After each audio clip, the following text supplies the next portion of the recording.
नमस्कार, मैं राजू भाई और आप देख रहे हैं सच विचार। मैं अभी ब्यासी में हूँ, जो बलिया जिला का ब्यासी पांडेरा में है, पार नहीं बोले तो बिहार साइड में है ये। और यहाँ पे एक बहुत बड़ा दुखद घटना है। घटना ये है कि यहाँ का एक औरत ने अपने ही पति को हत्या कर दी। वो भी ऐसे बताया जा रहा है कि गणासी से काट काट के उनको हत्या कर दिया, गर्दन पे धारदार गड़ासी से उसने काट दिया है। और पूरा मामला क्या है, यहाँ के ग्रामीण जनता है, ग्रामीण जनता के साथ साथ जिनका जो हत्या हुआ है, दीनदयाल जी नाम था, उनके छोटे भाई हैं। अब इन्हीं से जानते हैं कि पूरा माजरा, यहाँ का पूरा मामला क्या था, कैसे हुआ, वो पहले से क्या ऐसा परेशानी था कि ऐसे ये लोग काम किया वो लोग ने इनको। सर क्या परेशानी बढ़ रहा है, कैसे का बढ़ रहा है परेशानी? अब है पहले से विवाद दोनों आदमी में चलत रहा है।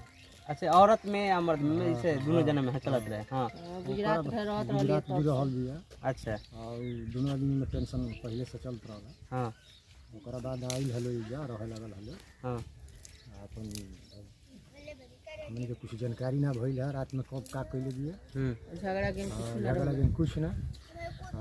सुबह में लड़का रोए लगल तो पता लागल तो सब हमने के।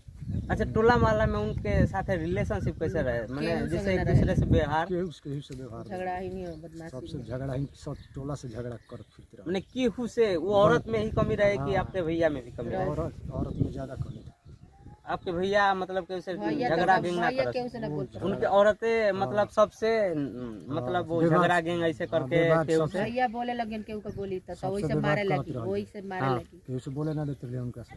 हाँ, लोका के भैया बोली हैं। अच्छा, अपने भाई से ही मतलब बोले खातिर मतलब लुका के बोलत रहा, हाँ, इतना डर रहे उनके। हाँ भैया बबुओ से बोली तो लोकाइए के बोली। से ना बोले देती रहल। आपके बड़ भैया नहीं है? अपने दामाद से बोलते रहे, आपके क्या नाम है? सुरेश पासवान। उनके कौ जना लड़का बना लो? 4 जना। लड़की 3 जन। अच्छा, तो शादी सबके हो गई बाकी? 3 गो लड़की के शादी हो गई बा, 4 गो लड़का बांस, 2 गो सूरत बांस। हाँ, गाड़ी धोला लगा सकाल सुबह तक ले आई। अच्छा, तो ये सुबेरे कैसे पता चलल आप लोग के जब ये लड़का रोलन तब? लड़का रोवे लगुए, हाँ, बाहरी निकल हुए, सबसे कहे लगे। अच्छा, तो सब धीरे धीरे जाके देखे लगे। हाँ, तो वो टाइम वो औरत रही है घर में? पहले भाग गए।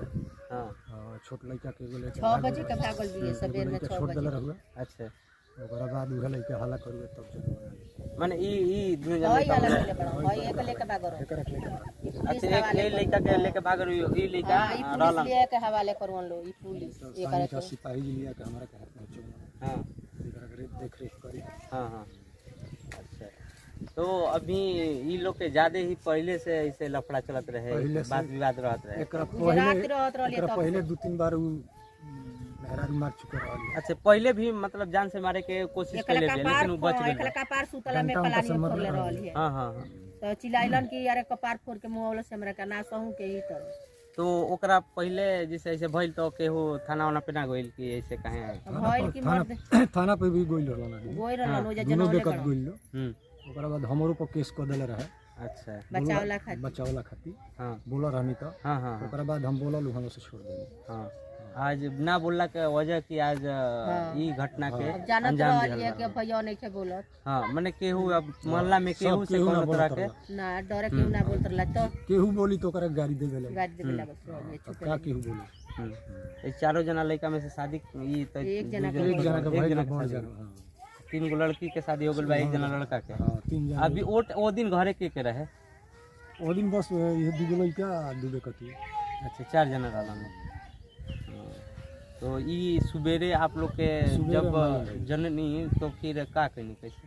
प्रशासन के फोन फोन कर कहीं जा, प्रशासन आई। हम्म, ओकरा बाद बलिया लेके भागल गए। बलिया से रेफर हो गई बनारस। हाँ, हाँ, बनारस हॉस्पिटल से पहले डेथ हो गई। तो फिर अब ओकरा बाद से ओकरा बाद लिया ही नहीं जा, हम्म, ज़्यादा ठंडा घर में डालल गई। हाँ, कोतवाली गई आदमी, पंचनामा बनल बा। हाँ, जांच पड़ताल भइल, ओकरा बाद से पंचनामा बनल, फिर रिकवरी, लास्ट के रिकवरी मिलल। ओकरा बाद लाश के दफनावल बा। अच्छा, अच्छा, एक प्रशासन के साथे साथे कि आप लोग के सपोर्ट कर दिया प्रशासन? प्रशासन पैसा भाड़ा अच्छा, तो दी वो जब भाग रही है तो मिलल है कि नहीं? ला दी के वन गाड़ी से वो जगह से तो अच्छा, प्रशासन पैसा दी हुआ। हाँ, हां भाड़ा। अच्छा अच्छा। भाई सब प्रशासन भैया है। बबुआ के लगे पैसा ना खर्चा रहे। पानी सब प्रशासन दिला सी। हाँ हाँ हाँ, अच्छा। तो वो कल आके सिलेंडर पे लिया कल 25 तारीख को। आज 26 है ना जी, 25 तारीख को सिलेंडर दिया। हाँ? थाना पे आके खुद ही हूँ सर। तब वो सिपाही के लिए लेकर छोड़ दिया। अच्छा, तो फिर आश्वासन का मिलल है प्रशासन का? अभी तक तो कोनो मतलब सूचना नहीं था। अभी जेल गोल भी बलिया से अभी।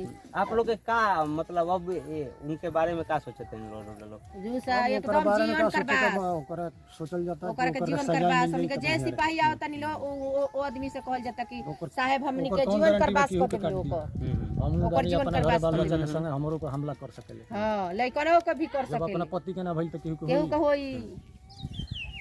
जो औरत बोले तो अपना इमेज बर्बाद कर दे, इमेज खो दे, वो मतलब समाज को ना देखे, अपने परिवार को ना देखे, तो वो कोई भी हद तक जा सकती है। इसलिए कि वो खुद जिसके साथ शादी हुआ, गठबंधन में रहा कि हमारा जीवन पूरा का पूरा अच्छा से निकलेगा, उसी परिवार को, अपने ही हस्बैंड को जब उसने धारदार हथियार से काट दिया, तो ये सबसे बड़ा दर्दनाक है। और ये समाज के साथ साथ ये जो जनता है उन लोग को भी इस घटना से बहुत बड़ा आहत है कि जब औरत एक अपने ही पति को ऐसे मौत दे, तो ये बहुत बड़ा शर्मनाक ये घटना है। तो वीडियो को ज़्यादा से ज़्यादा लाइक करिए, कमेंट करिए, शेयर करिए, ताकि हर उस व्यक्ति के पास पहुँचे जो ऐसे काम करने के लिए मजबूर ना हो।